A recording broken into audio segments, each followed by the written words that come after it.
कल मैं तकरीबन 11 बजे के आसपास प्रॉपर्टी सेल पर गई थी और लगभग रात के 8 बजे तक पूछताछ चलती रही।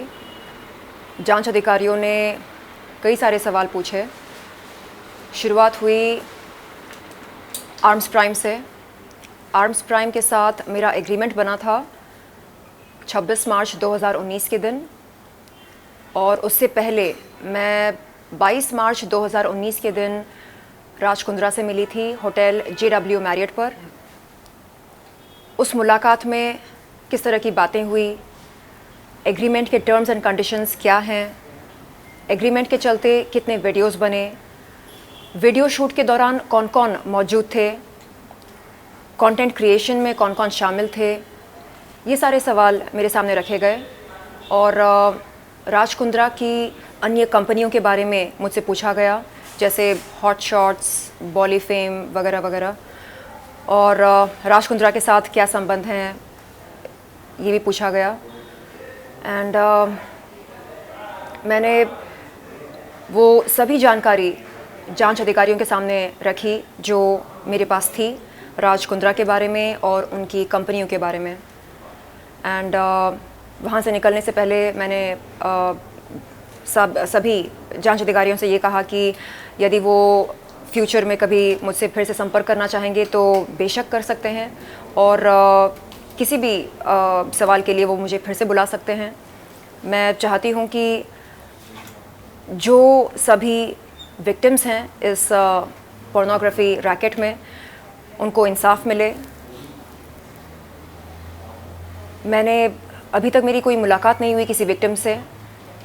मैं जानना चाहूँगी कि उनसे क्या कहा गया था, उन्हें कैसे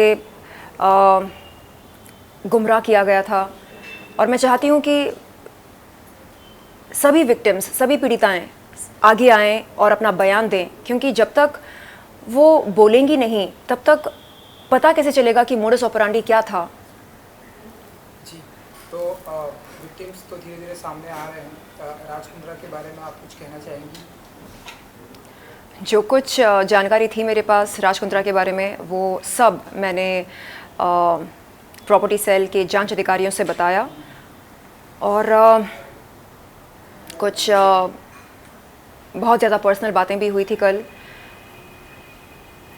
अप्रैल 2021 में मैंने जुहू पुलिस चौकी पर एक शिकायत की थी राज कुंद्रा के ख़िलाफ़। उस शिकायत के बारे में कई सारे सवाल पूछे गए।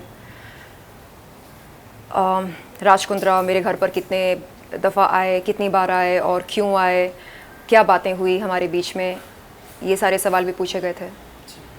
चलिए, तो फाइनली कुछ कहना चाहेंगे अपने फैंस को? जैसे कि हम देख रहे हैं कि धीरे धीरे जो विक्टिम्स है वो भी सामने आ रहे हैं, तो अपने फैंस के लिए कुछ कहना चाहेंगे? और लड़कियों के लिए कुछ कहना चाहेंगी जो इन चीज़ों का शिकार हुई? जी, देखिए, जब पोर्नोग्राफी के बारे में मैं कुछ कहती हूँ तो लोग बोलते हैं ये देखो 900 चूहे खाकर बिल्ली चली हज को। हाँ, 2012 में मैंने प्लेबॉय के लिए शूट किया। हाँ,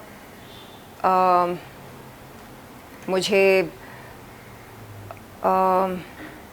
बोल्ड कंटेंट शूट करने से कोई परहेज़ नहीं हुआ करता था, लेकिन जब हम कानून के दायरे से बाहर निकलते हैं, जब कानून का उल्लंघन करना शुरू करते हैं, तब हमें खुद से सवाल करना चाहिए कि क्या जो हम कर रहे हैं वो सही कर रहे हैं या नहीं। जिनको पोर्नोग्राफी का शौक़ है वो बेशक करें, देश के बाहर जाकर करें, लेकिन देश के अंदर रहकर देश की भूमि पर यदि आप पोर्नोग्राफी को बढ़ावा दे रहे हैं तो ये कोई भी अथॉरिटी बर्दाश्त नहीं करेगी। तो मेरा उन ट्रोल्स से ये कहना है जो बोलते हैं कि ओहो, पोर्नोग्राफी तो हम सब देखते हैं, इसमें क्या बुराई है, अगर आपको देखना हो आप देखें, लेकिन आप ये ना भूलें कि टेलीकम्युनिकेशंस डिपार्टमेंट ने 2005 में सभी पॉर्न वेबसाइट्स पर बैन लगाई थी। गवर्नमेंट ऑफ इंडिया हमें इजाज़त नहीं देता कि हम किसी पॉर्न वेबसाइट पर जाकर पॉर्न देखें। तो जब देश का ये कानून है, हम देश में रहकर क्यों इसका उल्लंघन कर रहे हैं, और वो भी इतने बड़े स्तर पर क्यों? तो मुझे लगता है कि उन सभी लड़कियों को जिन्हें गुमराह किया गया, उन्हें शायद बिल्कुल नहीं पता होगा कि पोर्नोग्राफी से संबंधित हमारे देश में क्या रूल्स हैं और उन रूल्स को फॉलो नहीं करने का अंजाम क्या होता है। इसे कहते हैं गुमराह करना, यानी ये बोलना कि नहीं नहीं इट्स ओके, चलता है, सब करते हैं, सब देखते हैं, तो जाहिर सी बात है कि ये गलत नहीं है, ये सही है। जब आप इस तरह की जेनेरिक बातें करने लगते हैं तो ये जो नौजवान लड़के लड़कियां होते हैं जो यहाँ पर काम की तलाश में आते हैं, इन्हें लगने लगता है कि ओके, अब अगर राज कुंद्रा ये बात कह रहे हैं कि ये सब चलता है, इट्स ओके, सब कर रहे हैं, तो गलत कैसे हो सकता है। तो वो इस बात को सच के तौर पर स्वीकार करते हैं। एंड यहाँ से शुरू होता है मिसलीडिंग का ये जो सिलसिला है। तो मेरा उन सभी विक्टिम्स, पीड़िताओं से ये निवेदन है कि आप आगे आएं और बताएं कि आपसे क्या क्या कहा गया था, कैसे आपको अप्रोच किया गया था, कैसे हॉट शॉट्स ने या बॉलीफेम ने या आर्म्स प्राइम ने आपको अप्रोच किया और आपको इस दुनिया में आकर्षित किया। आप बताएं, तभी पता चलेगा कि मोडस ऑपरेंडी क्या था। Thank you so much. Thank you.